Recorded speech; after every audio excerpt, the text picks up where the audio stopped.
When Formula One announced they were bringing the fastest cars on Earth to the Las Vegas Strip, the Tourism Bureau called it a billion-dollar jackpot for the city.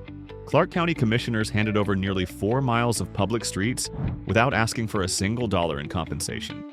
Liberty Media dropped $500 million building their glittering paddock facility. Everyone was supposed to win big, but while F1 executives were popping champagne, Wade Bohn stood at the window of his convenience store watching his life's work collapse. His crime? Operating a business on Flamingo Road, right in Formula One's path. And he wasn't alone. After years of researching Vegas economics, I've uncovered documents that reveal what happened when Formula One came to town. This isn't the story casinos want you to hear. Because while the Bellagio and Wynn reported record profits that race weekend, small business owners lost everything. And the lawsuits they filed expose something darker than just bad planning. They reveal a calculated strategy where local government gave away the economic lifeblood of Las Vegas to a private corporation, and the people who built this city paid the price. Let me show you the receipts. Wade Bohn bought Jay's Market in 2006. For 17 years, he ran the only Coca-Cola branded convenience store in the world. That bright red building at Flamingo and Caval that thousands of tourists passed every single day on their way to the Strip. In December 2022, his records showed $543,000 in sales. 30,000 customers walked through those doors that month. Business was solid, predictable, until April 2023 when Formula One started construction. First came the lane closures, then the barriers. Then, without warning, they erected a massive temporary bridge over Flamingo Road, right in front of his store. The bridge didn't just block the view, it cut off one of his driveways entirely. Suddenly, tourists couldn't see his store. Cars couldn't easily access the gas pumps. The foot traffic that sustained his business for nearly 2 decades? Gone. By December 2023, exactly 1 year later, Bohn's sales had crashed to $380,000. He'd lost $163,000 in a single month. His customer count dropped from 30,000 to 18,000. But here's what makes this devastating. That December included National Finals Rodeo Week and New Year's Eve, traditionally his biggest revenue days of the year. Even during the events that should have saved him, nobody could find his store. The bridge was still standing, and Formula One wasn't taking it down. If that bridge becomes permanent, Bohn told reporters, I'll be out of business 100%, no doubt about it. He wasn't exaggerating. My sources inside the casino industry reveal that Jay's Market ultimately suffered approximately $4 million in losses. $4 million. From a family-owned convenience store? And Formula One's response? Silence. Here's where the story gets worse. Because Wade Bohn wasn't the outlier, he was the pattern. Randy Markin owns 2 businesses near that same intersection. Battista's Hole in the Wall, a beloved Italian restaurant that's been serving Vegas since the 1970s, and Stage Door Casino, a small locals joint where regulars knew each other by name. Both sat right off Flamingo Road, right in the construction zone. Markin's losses, $5 million. Let that sink in. His businesses were fenced in, literally surrounded by barriers that made it nearly impossible for customers to reach them. Delivery trucks couldn't get through.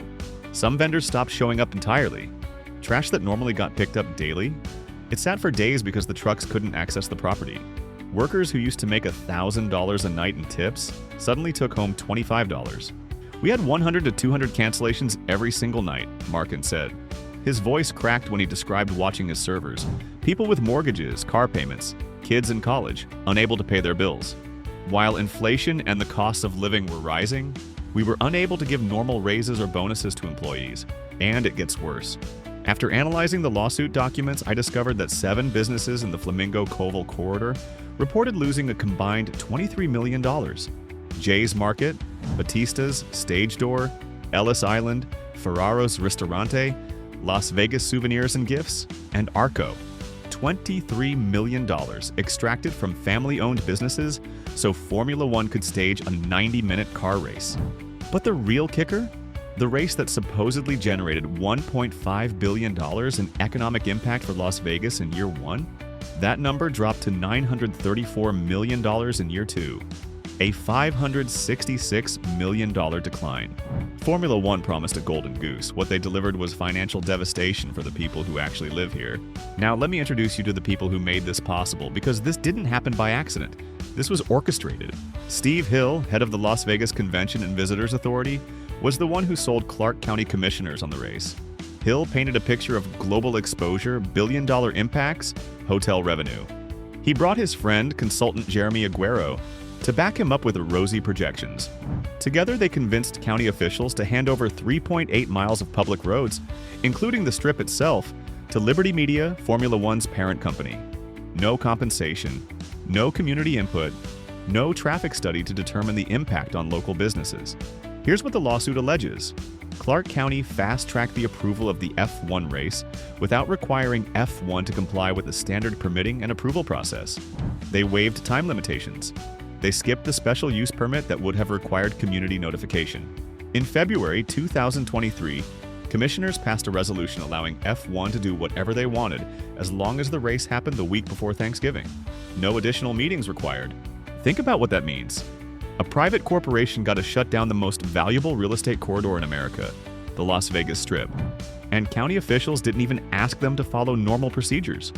As one local investigative journalist put it, the county gave Formula One an F grade for how they handled the entire disaster. And Liberty Media? They weren't some scrappy startup taking a risk. They're a multi-billion-dollar conglomerate that owns everything from Sirius XM to the Atlanta Braves. They spent $500 million on their paddock building alone. When they asked Clark County to reimburse them $40 million for paving the roads they were using for their private race, commissioners actually considered it. Eventually, after public outcry, F1 withdrew that request. But the audacity to even ask. That tells you everything about how they viewed this city. As a prop for their spectacle, not a community with real people whose livelihoods depended on those streets staying open.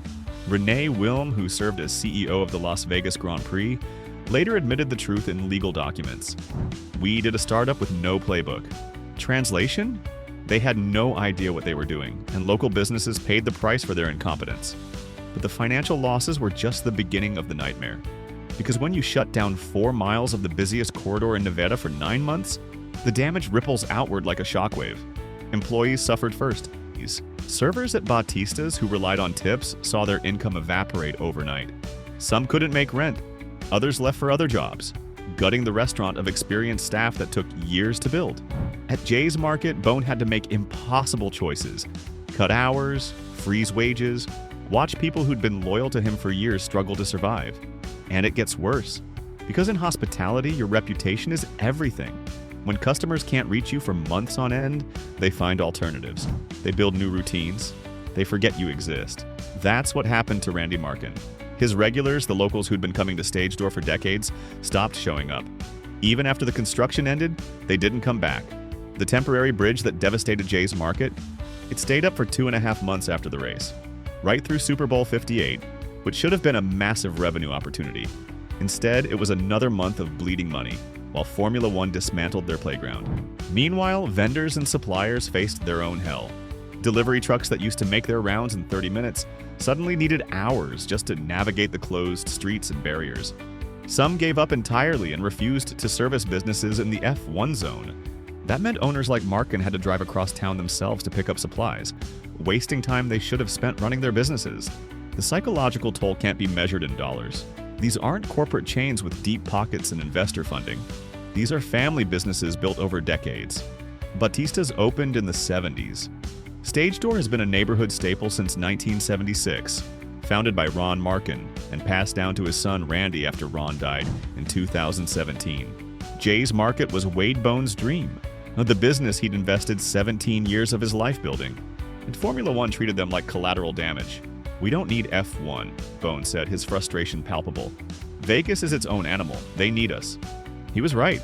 Because while Formula One executives flew in for race weekend and flew out the next day, these business owners wake up every morning in the wreckage F1 left behind.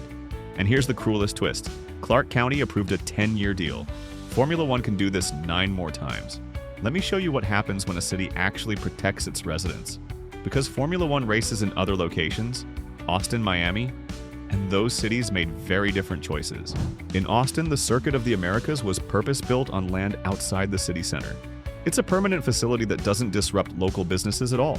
Fans drive out to the track, watch the race, and leave. The city collects tax revenue without destroying anyone's livelihood. Miami holds its race at the Dolphins Stadium complex, Again, a dedicated facility far from the business districts that keep the local economy alive. Even when street circuits exist in Monaco or Singapore, those races happen once, maybe twice, over decades of careful planning and community buy-in. Las Vegas did the opposite.